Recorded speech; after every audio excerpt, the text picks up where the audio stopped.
The stars were cold and endless.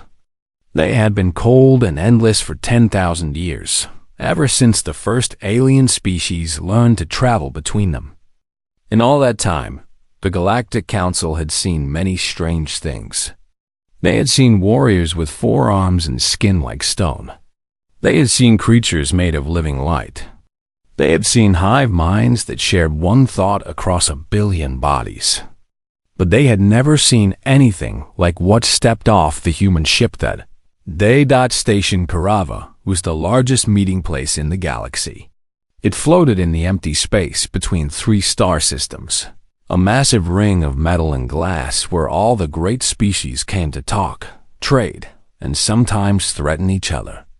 The station had existed for 3,000 years. Its walls had seen peace treaties and declarations of war. Its halls had echoed with 1,000 different languages. Today, a new language would be added. The human ship was called the Persistent Hope. It was not a large ship. Compared to the massive vessels of the Korath Empire or the elegant cruisers of the Velith, it looked almost fragile. But the humans did not seem to care about size. They cared about arriving, and they had arrived. Ambassador Park Yuna was the first to walk down the landing ramp. She was a small woman with black hair tied back in a simple style. Her face was calm and her eyes were sharp. She had been chosen for this mission because she did not scare easily. The council would soon learn why this was important. Behind her walked Lieutenant Kang Do-yun, a tall man with broad shoulders and a face that rarely smiled. He was head of security for the human delegation. His job was to keep the ambassador safe. He did not expect this job to be easy. Behind him came Dr. Shin Mai-rei, the ship's expert on alien life. She had spent 20 years studying creatures from other worlds. She thought she had seen everything strange the universe had to offer. She was wrong. And then there was Dochi. Dochi walked beside Ambassador Yuna on a thick metal leash. He was not large. He stood only 30 centimeters tall and weighed about 12 kilograms. His fur was gray and black and white, thick and rough like a brush. His claws were long and curved. His teeth were sharp. His eyes were small and black, and they held an expression that no alien had ever seen before. It was the look of an animal that simply did not care. The welcoming party from the Galactic Council stood waiting at the end of the ramp. There were 12 of them, representing 12 different species. High Counselor Temek stood at the front. He was a Morokai, tall and thin with blue-gray skin and 4 eyes arranged in a diamond pattern on his face. He had welcomed hundreds of new species to the council. He had a speech prepared. He had practiced it many times. He forgot every word when he saw Dochi, the Velith ambassador, a serpentine creature with scales like polished emeralds, slid backwards so fast she nearly fell. The Chitauri delegate, an insect-like being with 6 legs and clicking mandibles, made a sound of pure fear.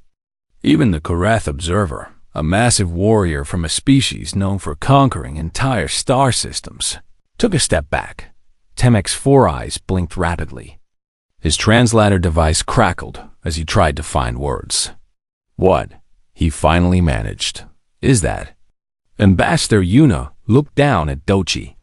The honey badger was sniffing the air, completely unbothered by the alien creatures staring at him.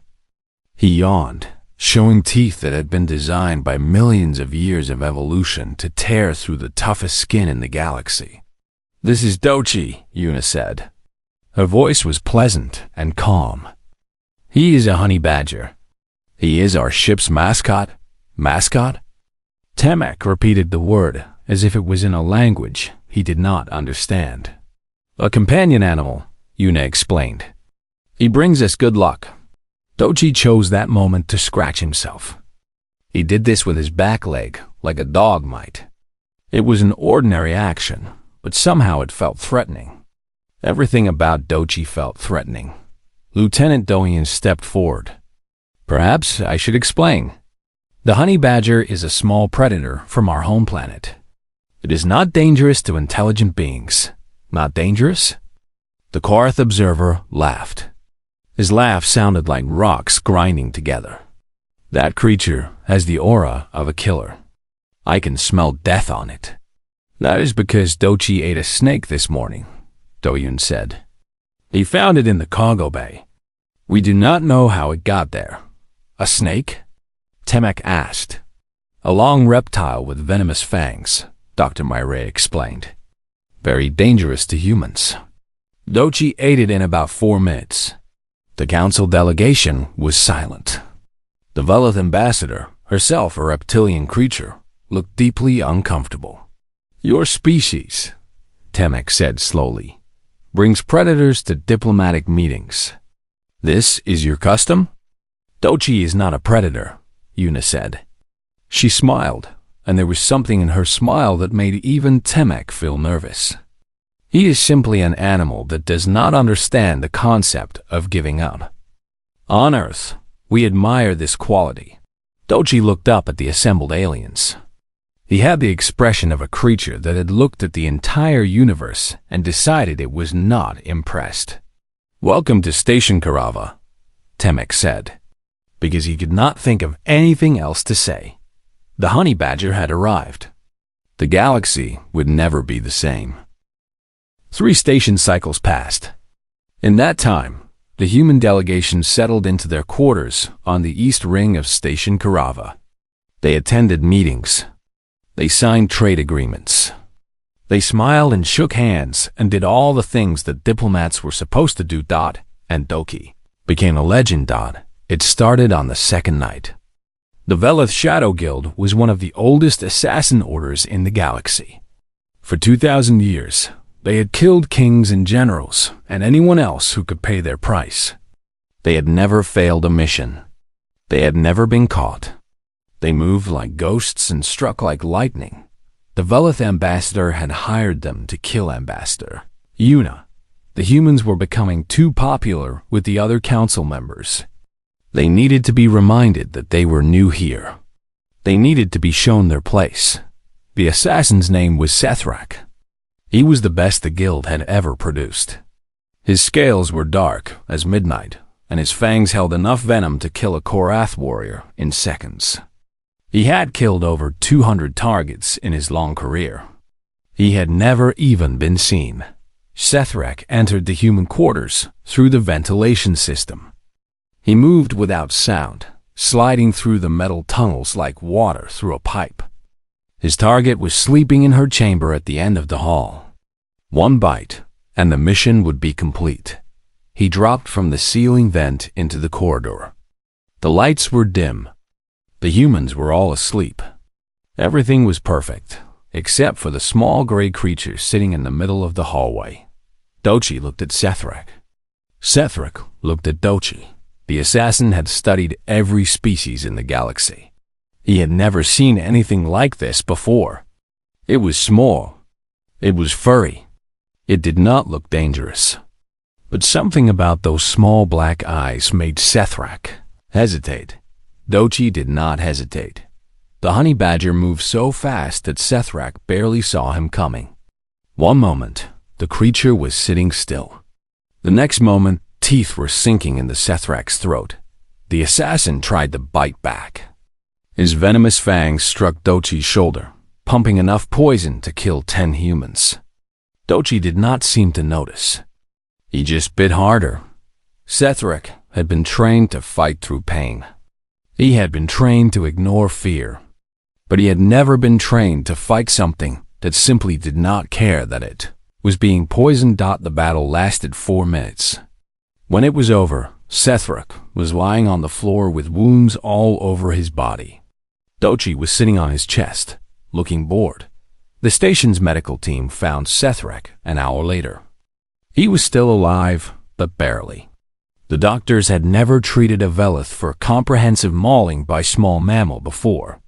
They had to make up new medical terms. When Sethrak woke up, his first words were, "It bit me back." The story spread across the station like fire. Within a day, everyone knew.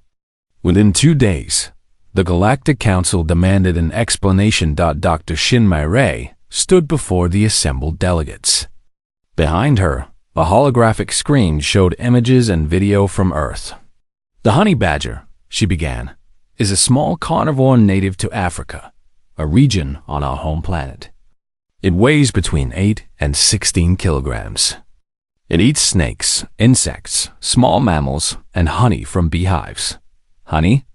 Counselor Temek asked. It is named after food it steals? Yes.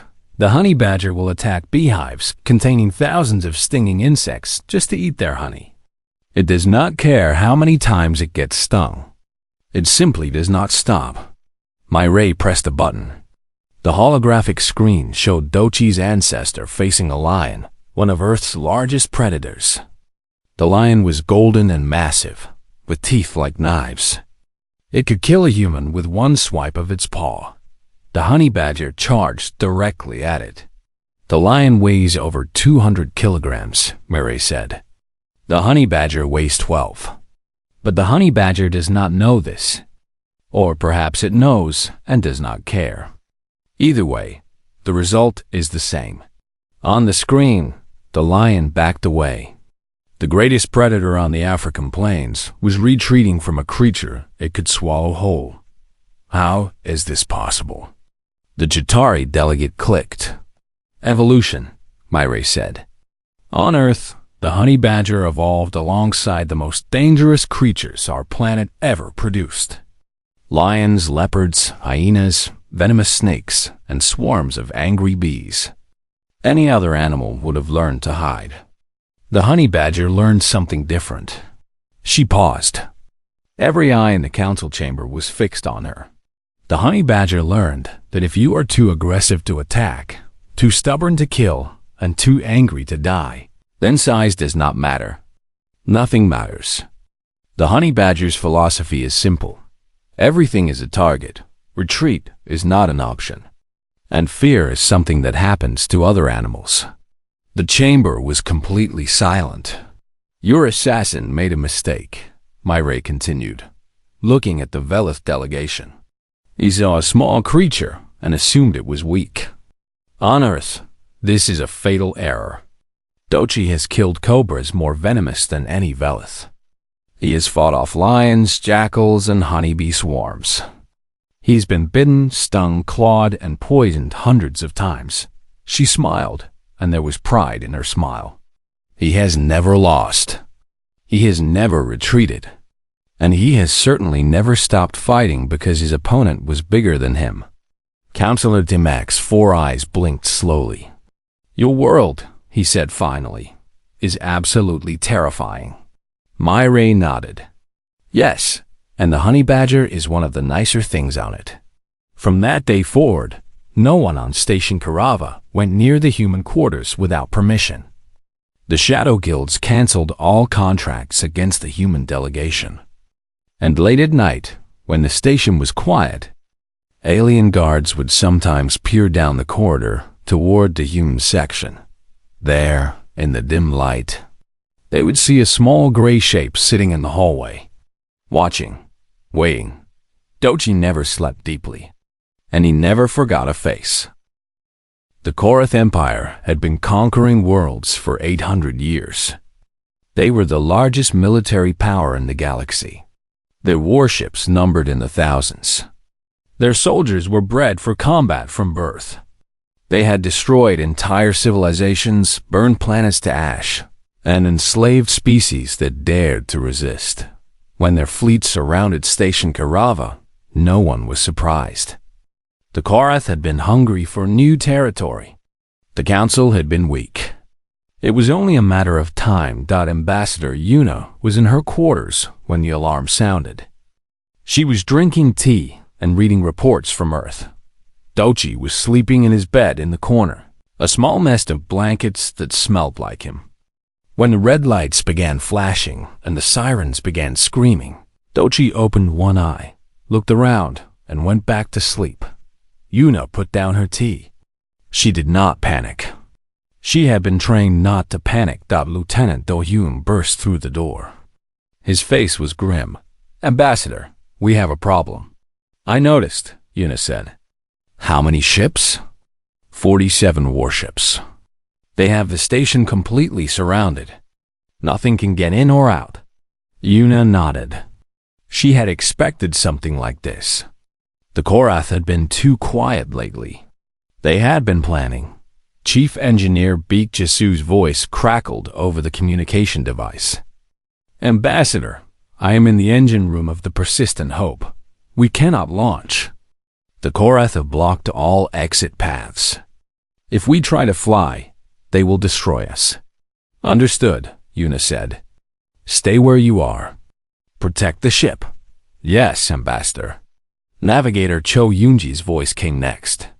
Ma'am, I am monitoring their communications. They are demanding surrender.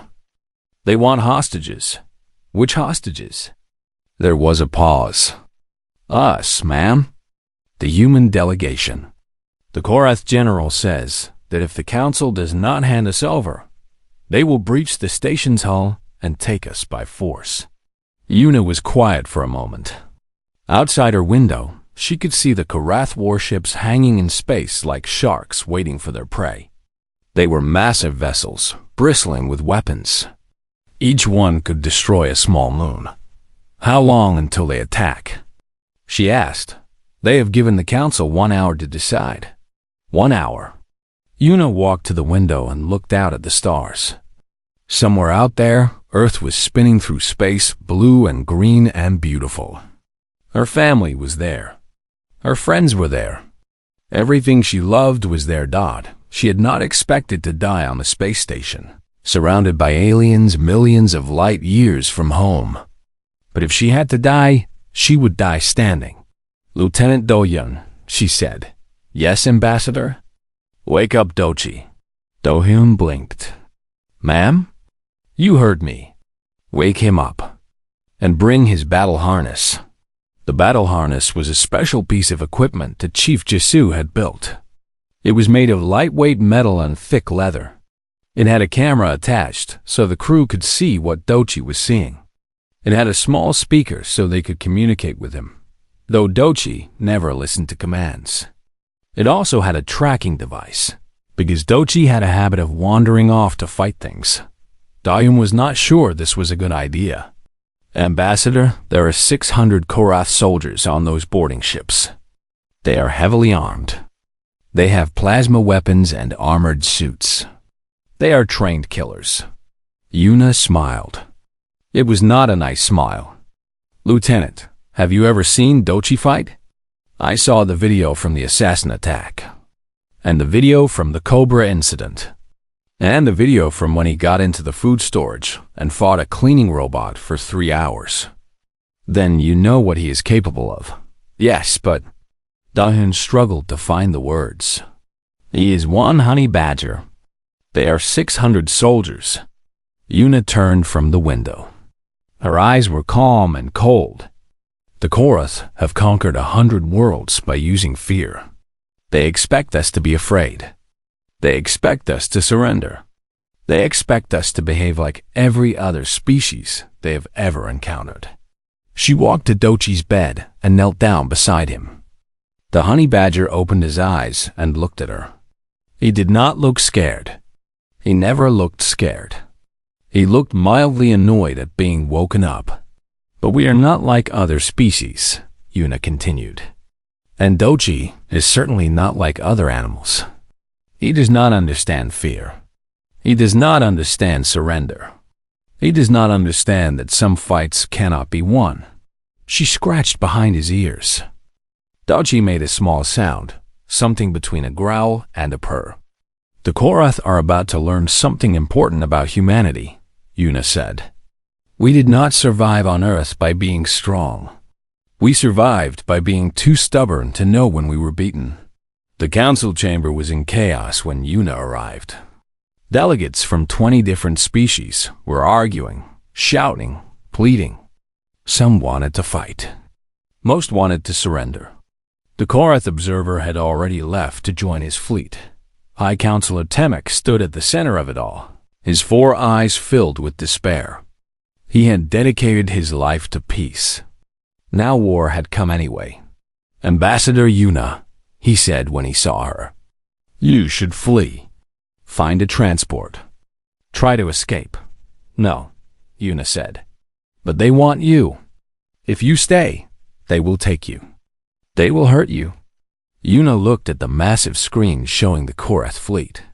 47 ships, thousands of weapons, 600 soldiers ready to board. She smiled. "Let them come," she said. "Let them try." She reached down and unclipped Dochi's leash. The honey badger looked up at her, then looked at the airlock where the Korath would soon be cutting through.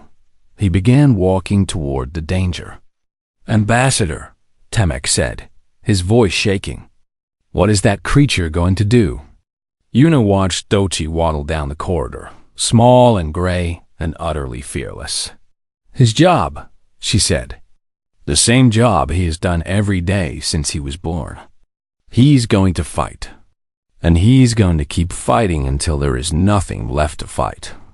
That is what honey badgers do." The sound of cutting torches began at airlock 7. The Korath were coming. Dochi sat down in front of the airlock and waited. He did not pace. He did not growl. He simply waited with the patience of a predator who had all the time in the world. The real battle was about to begin. The cutting torches screamed against the metal. Sparks flew in bright orange showers, bouncing off the walls and floor of the corridor. The airlock door was thick, designed to survive the vacuum of space, but Dorhath plasma torches could cut through almost anything. In 5 minutes, the door would fall. In 6 minutes, 600 warriors would pour through. Dochi sat 10 meters from the airlock. He was cleaning his paws. On the bridge of the Persistent Hope, the crew watched through the camera on Dochi's harness. The image showed the glowing orange line of the cutting torch moving slowly across the door. The sound was horrible, like a giant insect chewing through bone. "He is just sitting there," Navigator Yunji said. "Should we do something?" Dr. Myre shook her head. "There is nothing to do. This is what Dochi does. He waits for his prey to come to him." "The Korath are not prey," Lieutenant Dohyun said. "They are the most dangerous warriors in the galaxy." Myre turned to look at him. Her eyes were serious.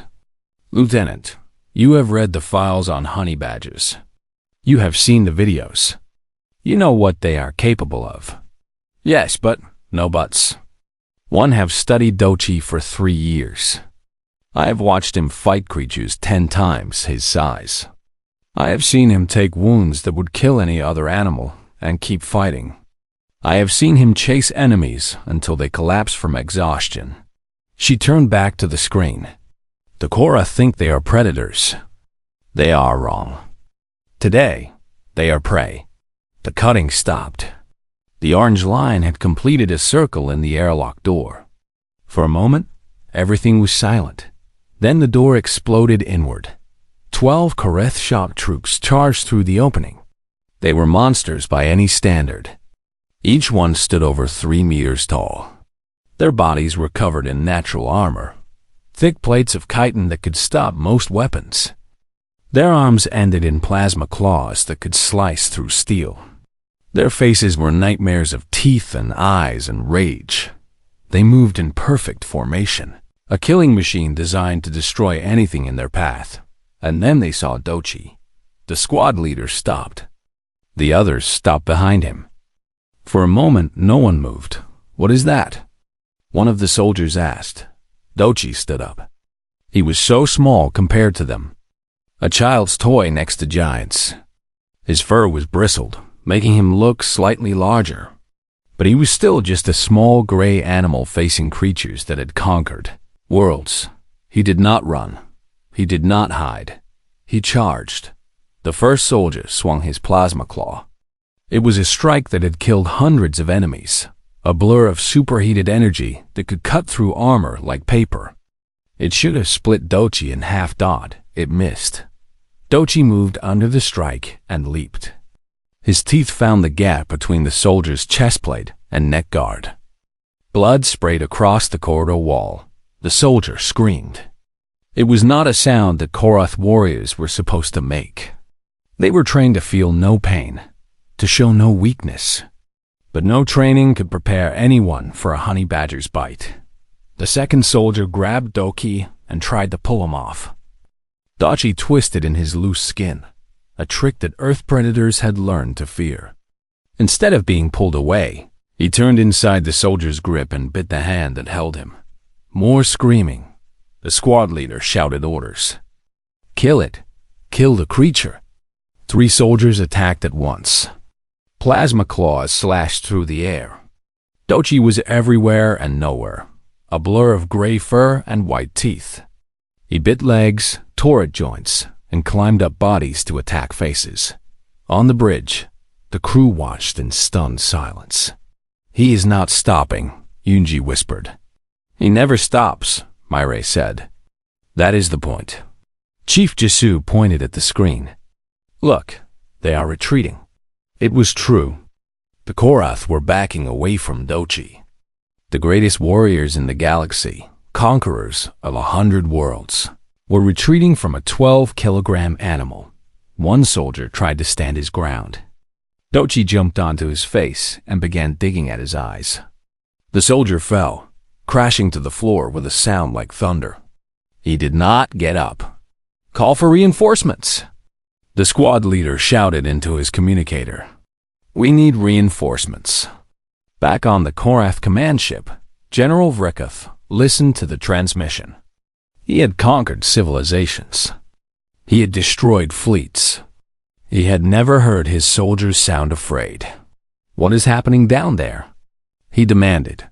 There is a creature, General. A small animal. It is killing us. One animal? One animal is killing my elite troops. It does not stop, General. We shoot it, and it keeps coming. We cut it, and it keeps coming. It does not feel pain.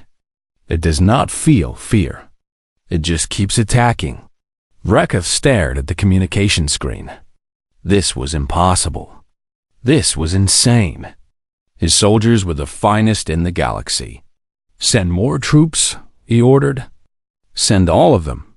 Kill that thing. Back at Airlock 7, more Korath were pouring through the breach. 20 soldiers. 30.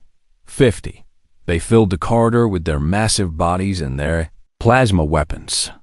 Dochi stood in the middle of them, covered in blood that was not his own. He was panting, but his eyes were bright.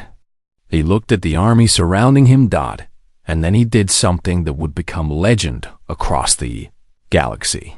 He yawned. It was not a yawn of exhaustion. It was a yawn of boredom. A yawn that said, Is this all you have? Is this the best you can do? The Korath hesitated. They were not used to enemies that showed no fear. They were not used to prey that yawned at them. Dochi charged again. The battle lasted for 47 minutes. In that time, Dochi fought over 100 soldiers. He was shot 6 times. He was cut 11 times.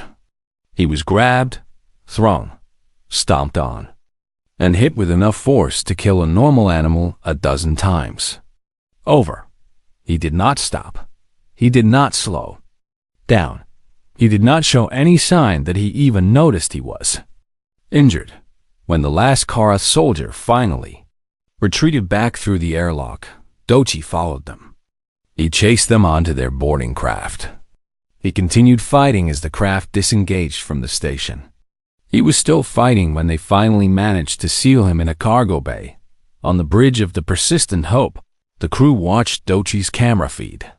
The honey badger was sitting in the middle of the Korath cargo bay, surrounded by wounded soldiers who were too afraid to approach him. Should we rescue him? Yunji asked. Ambassador Yuna shook her head. She was smiling, though tears were running down her face. No, she said. Dochi does not need rescuing. He is exactly where he wants to be. On the screen, Dochi spotted a Korath soldier trying to sneak past him toward the exit. He charged. The battle was not over yet. The Korath command ship was in chaos. General Vrekov stood on the bridge, staring at the reports coming in from his fleet. They made no sense. None of this made any sense. Over 300 of his finest soldiers had been wounded. Not killed by weapons. Not destroyed by bombs.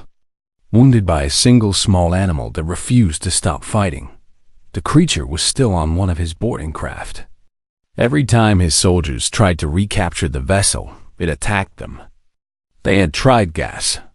The creature held its breath for 3 minutes and then attacked them when they opened the door. They had tried fire. The creature ran through the flames and attacked them on the other side. They had tried flooding the compartment with water.